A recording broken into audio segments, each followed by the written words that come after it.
Ketua Komisi 3 DPR, Habibur Rahman, mengklarifikasi adanya kabar bohong atau hoaks di media sosial terkait peran polisi dalam Undang-Undang KUHP yang baru. Jadi disoroti, ada 4 hoaks yang tersebar setidaknya selama ini terkait peran polisi dalam KUHP yang baru ini yang sudah direvisi ya pemirsa. 4 itu diantaranya polisi bisa diam-diam menyadap, merekam, dan mengutak-atik alat komunikasi digital. Habibur Rahman menegaskan kabar-kabar itu tidak benar. Dan aturan soal penyadapan tak diatur KUHP baru, melainkan punya regulasi sendiri melalui undang-undang.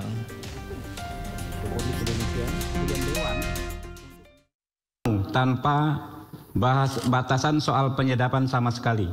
Kami perlu klarifikasi ya, bahwa menurut pasal 135 ayat 2 KUHP yang baru, hal ihwal penyadapan itu tidak diatur sama sekali dalam KUHP, tapi akan kita atur di undang-undang tersendiri yang membahas soal penyadapan. Sejauh ini kalau dari pembicaraan lintas fraksi di Komisi 3, hampir semua fraksi, bahkan semua fraksi menginginkan penyadapan itu nanti diatur secara sangat hati-hati dan harus dengan izin ketua pengadilan. Yang kedua, hoax yang kedua disebut polisi bisa membekukan sepihak tabungan dan semua rekening online-mu. Kami perlu sampaikan bahwa menurut pasal 139 ayat 2 KUHP baru yang insya Allah ini akan kita sahkan, semua bentuk pemblokiran tabungan, kemudian data di drive dan lain sebagainya harus dilakukan dengan izin hakim, ketua pengadilan. Yang ketiga, hoaxnya disebutkan polisi bisa mengambil HP, laptop, dan data elektronikmu.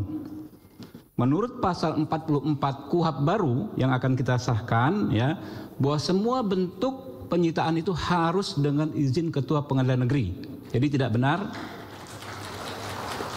Lalu hoax yang keempat adalah polisi bisa menangkap, melarang, meninggalkan tempat, menggeledah, bahkan melakukan penahanan tanpa konfirmasi tindak pidana. Pemirsa, imigrasi Indonesia mengamankan 1 warga negara Tiongkok yang berstatus buronan Interpol. Total ada 27 WNA yang telah dideportasi imigrasi ke negara asalnya.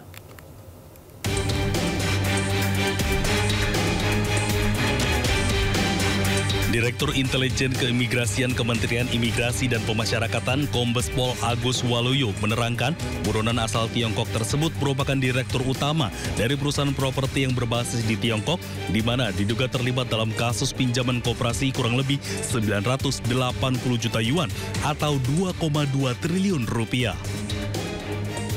Status buronan ini melekat kepada pelaku usai diduga melarikan diri ke Indonesia usai gagal melunasi pinjaman koperasi tersebut.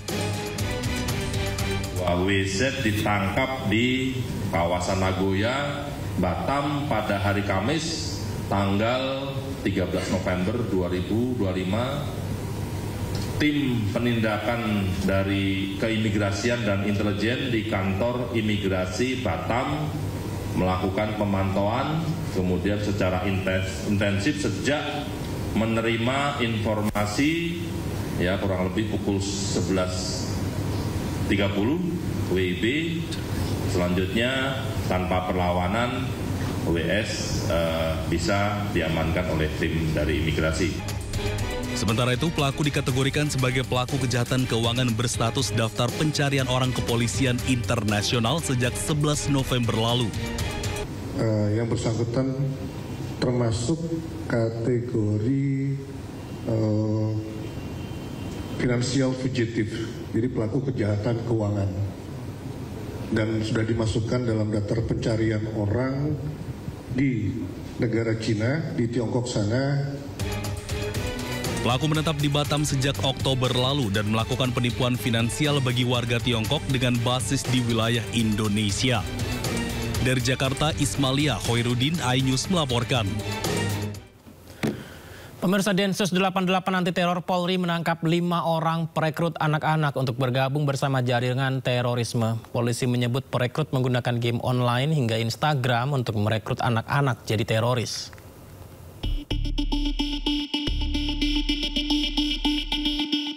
Data Semen Khusus Densus 88 anti teror Polri mengungkapkan kasus perekrutan anak-anak ke dalam kelompok terorisme. Sebanyak 5 orang berhasil ditangkap Densus 88 dan 1 diantaranya merupakan residivis. 5 tersangka ditangkap lewat 3 kali pengungkapan sejak akhir 2024 hingga November 2025. Dari hasil penyelidikan dan penyidikan, setahun ini benar bahwa telah ditemukan 3 perkara, yaitu perkara utama secara terpisah yang menggunakan modus rekrutmen anak dan pelajar dengan memanfaatkan ruang digital, termasuk diantaranya media sosial, game online, aplikasi perpesan instan, dan situs-situs tertutup. Sementara itu, terdapat lebih dari 110 anak dan pelajar teridentifikasi perekrutan oleh para tersangka. Dari Jakarta, Danandaya Arya Putra, iNews melaporkan. Polisi mengungkap modus perekrut anak-anak dan pelajar untuk masuk ke dalam kelompok teroris. Para pelaku melakukan propaganda melalui media sosial, memantau aktivitas anak di media sosial, serta berkomunikasi dengan anak melalui chat yang lebih private.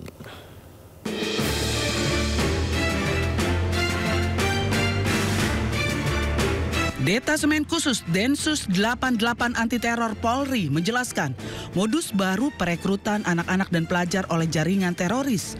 Densus 88 menyebutkan pelaku memanfaatkan ruang digital termasuk media sosial, game online, hingga aplikasi pesan instan. Adapun modusnya antara lain pelaku menyebarkan propaganda melalui platform media sosial terbuka seperti Facebook, Instagram, dan game online. Propaganda dilakukan secara bertahap menggunakan video pendek, animasi, meme, serta musik yang dikemas menarik guna membangun kedekatan emosional dan memicu ketertarikan ideologis. Setelah ada anak yang dianggap menjadi target potensial untuk direkrut, pelaku didekati secara intensif. Mereka kemudian akan dihubungi secara pribadi melalui platform yang lebih tertutup, seperti WhatsApp dan Telegram. Sebelumnya, para pelaku terlebih dahulu memantau aktivitas anak di media sosial. Anak-anak yang dianggap rentan karena adanya sejumlah faktor sosial kemudian ditarget. Misalnya, anak yang pernah menjadi korban perundungan, kurang perhatian di dalam keluarga, sedang mencari jati diri, marginalisasi sosial, hingga kurangnya pemahaman agama. Sejauh ini sudah ada 110 anak yang diduga menjadi korban perekrutan jaringan terorisme. Anak-anak ini berada di rentang usia 10 hingga 18 tahun yang tersebar di 23 provinsi. Pemirsa, di bawah guyuran hujan deras, Badan Eksekutif Mahasiswa Universitas Indonesia atau BEM UI menggelar demonstrasi menolak pengesahan revisi Undang-Undang Nomor 8 Tahun 1981 tentang Kitab Undang-Undang Hukum Acara Pidana atau KUHP.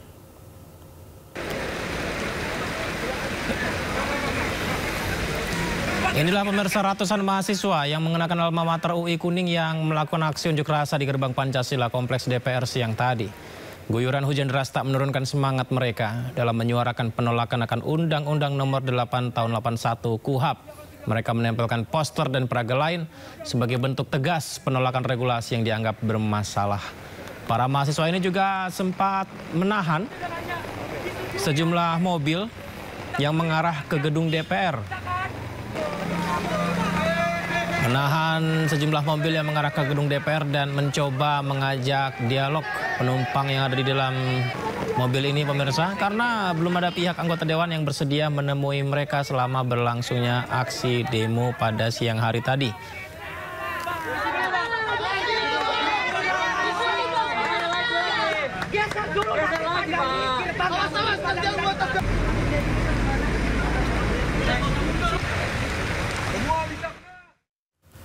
Ya, aksi ini dipicu oleh DPR RI yang mengesahkan RUU KUHP menjadi undang-undang pada hari ini dalam rapat paripurna ke-8. Ketua DPR menyatakan bahwa RUU KUHP telah dibahas secara mendalam dan menepis hoaks yang beredar selama ini.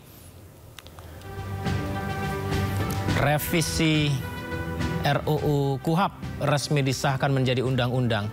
Peresmian dilakukan pada paripurna ke-8 masa persidangan 2 tahun 2025-2026. Dalam sidang paripurna juga dibahas beredarnya berita hoax di masyarakat. DPR menegaskan pembahasan RUU KUHP sudah dibahas mendalam dengan sejumlah perwakilan sipil dan ahli.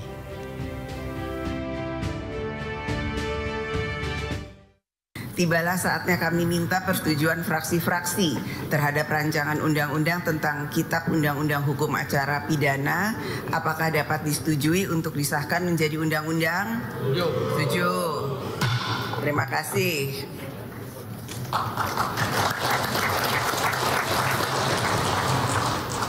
Tadi penjelasan dari Ketua Komisi 3 saya rasa cukup bisa dipahami dan dimengerti sekali.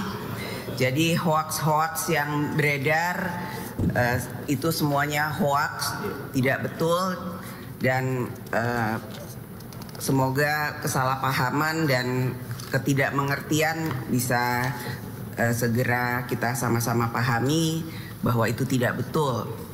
Sidang Dewan yang terhormat, berikutnya kami akan menanyakan sekali lagi kepada seluruh anggota, apakah rancangan undang-undang tentang Kitab Undang-Undang Hukum Acara Pidana dapat disetujui untuk disahkan menjadi undang-undang? Setuju. Terima kasih. Pemerintah memandang pembaharuan hukum acara pidana sebagai agenda penting dalam memperkuat sistem hukum nasional. Penyusunan RUU KUHP dilakukan secara komprehensif, terbuka, dan partisipatif.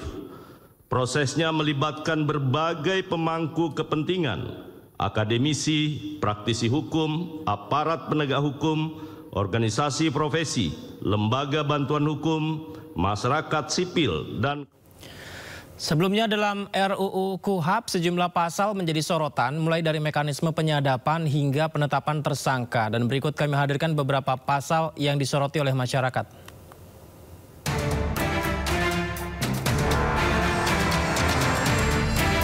Pertama, sejumlah pasal yang mengatur teknik penyadapan dan penggeledahan. Dalam pasal-pasal ini tidak diatur dengan jelas batasan dan syarat dalam teknik penyadapan dan penggeledahan.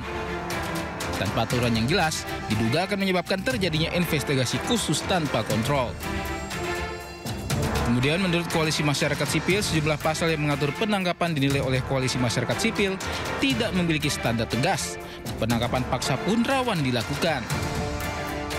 Koalisi Masyarakat Sipil juga menyoroti pasal-pasal yang ada tidak mengatur secara detail sidang elektronik.